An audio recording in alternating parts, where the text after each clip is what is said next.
You're watching BurbankNBeyond.com. I'm Deborah Dodge. We're at the 2200 block of North Catalina in Burbank, and we're at a very unique situation. We're standing on 4 lots that are about to be demolished, but before that, the fire department gets to come in and do some really interesting drills and training, and some of these firefighters, it's their first time fighting a live fire. So let's check it out. Okay, gather around. I can shout, but I don't want it. Lessons learned. First in, Jimmy. Some people were calling me interior, Exactly. and I have myself confused. I said, okay, well, I guess I'm going to be interior now. Happened 8 times before. So, but I prefer Division 1. I was just talking to the chief. If that thing exposes up to the 2nd floor and you get the 2nd floor going, you can't have interior. You got to have Division 1 and Division 2. Truck? Anything? No, just limited action just because of the horizontal ventilation Sure. to try to simulate what we would do in the event of a real fire, Right. but we held off and opening up everything. We cut the room of origin, and then we found some bars on the side, so we cut that as well. That was great. For the lower Training things. opportunity. There's a couple ways to play this. Hydraulic ventilation, putting a blower in that front door and coordinating with your interior or your division. Where's Frank? Frank and I have done it for real on fires, and it's pretty slick. You blow that window out, and you start your blower up, and it pretty much goes out by itself. You blow it out that window, but that's a room and contents. If that whole unit's involved, it's a different story.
I'm standing here with Peter Hendrickson, fire captain. How are you today? Wonderful. We're having a burn. It's great. Now tell the public why we're having this burn today. We were fortunate enough to have a redevelopment property here in town where the developer let us use the property prior to demolition to have a live fire burn. In addition to live fire burn, over the past week we've been out here practicing ventilation techniques, forcible entry techniques without a fire, which has been really good training for us, but the live fire burn is something that doesn't come around very often. I understand there are new guys that are on the team that have never fought fires before.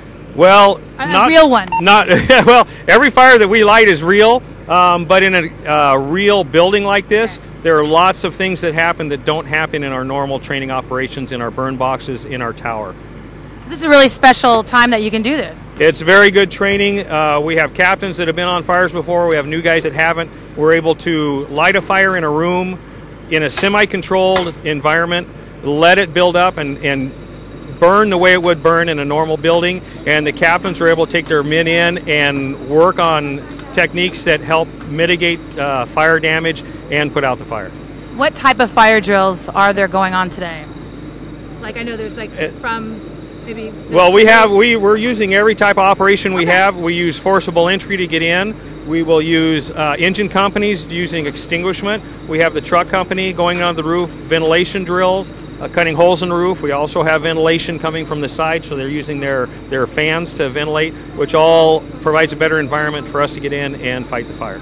And this type of this type of drill doesn't really happen that often for you folks. Not in a real life situation like this. Normally we have cargo containers up at Starlight Mesa where we can light fires in and control situation to practice hose line techniques to mitigate fire, to put the fire out, but it's only a controlled environment and doesn't actually simulate what actually happens in a building. And how long have you been with Burbank? I've been with Burbank Fire 32 years. Wow, 32 years. That's amazing. So what these are not, my understanding is that they're going to demolish these apartments and they're going to turn it into affordable housing. Yes, Burbank Housing Corporation is redeveloping this property. I think they're putting 20 low-income units in here for the city. And so this will be old stuff gone, new stuff in. And you guys get to benefit from it. It's a great benefit for them to actually do this. There are not a lot of developers that'll do this for us. There are a lot of hoops we have to jump through. We had AQMD out here. We can only burn on certain days. Depends on how much we're going to put in the air. They allowed us to do this. They had a representative out here making sure that we were falling within those guidelines. The developer, insurance concerns. There's lots of hoops we jump through to be able to do this, and it's a rare developer that will actually come out and let us do this because it stalls off their build time too and their construction time. Yeah, I saw them out here. They're just as excited as you are taking pictures. Yes, it's great. Yeah, Mark was out here from Allied, and a great company to be able to let us do this. How many guys do you have today with you?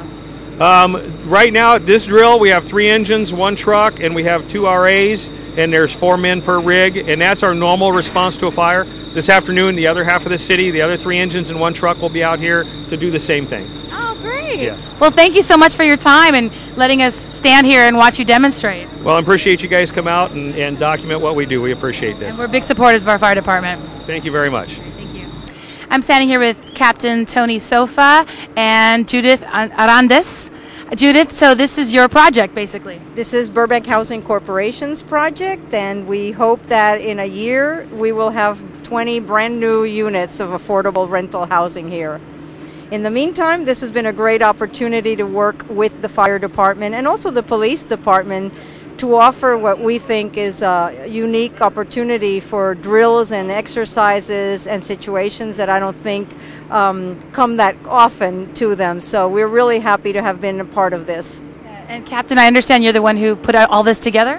There was lots of people involved in this process. Obviously, it started with the Burbank Housing Corporation in conjunction with the City of Burbank and our Fire Chief, Ray Gurkowski, and our Training Chief, Steve Briggs. It allowed us to do this. It's a rare opportunity when structures like this become available. It's abandoned, it simulates real-life fire conditions, and it's something that we don't get a chance to focus on enough. With all the recent publicity with the fireground deaths and injuries and things like that, and the need to focus on this type of training, it just provided us just a great chance to train. So by no means am I responsible for this. There was lots of people involved. We were just fortunate enough to make it all happen safely. So this is a team effort here. Absolutely, a wonderful partnership, and I think it's a win-win for all of us.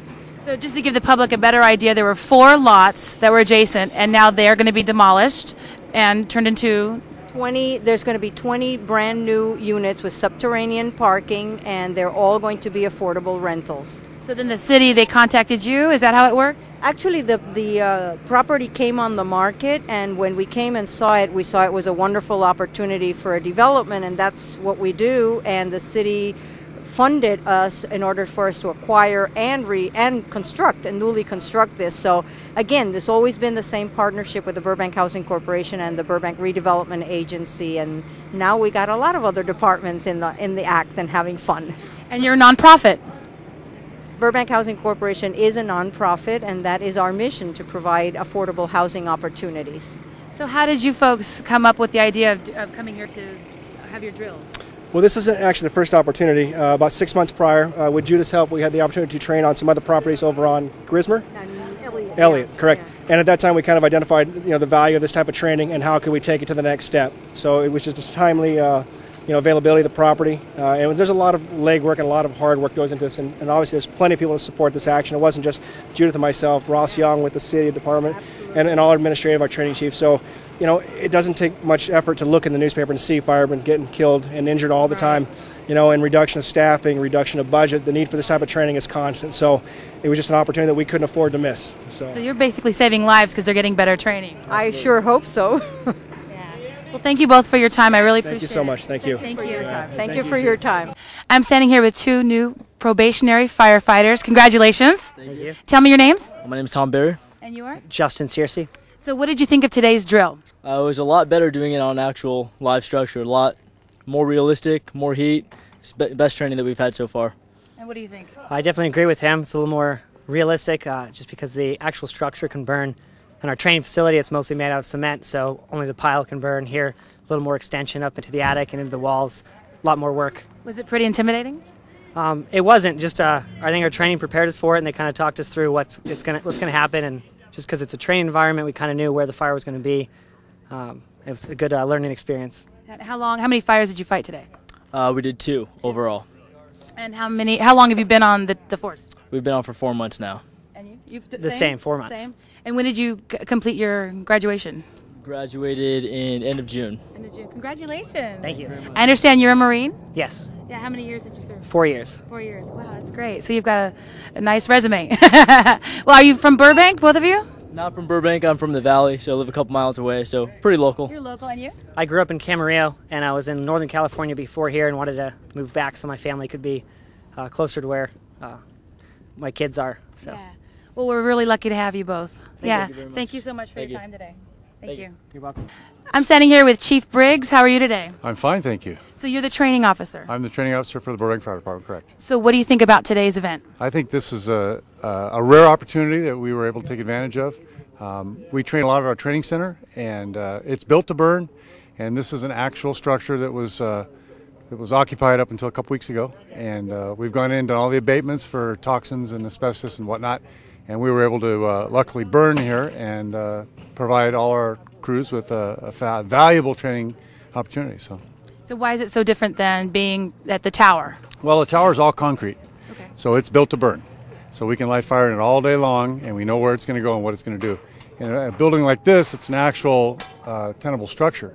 So we'll get fire in places we wouldn't ordinarily get, in the walls and the ceilings and the attic. So it's as close to real life as we can get. So put our crews in there, and they're getting a little taste of the real world.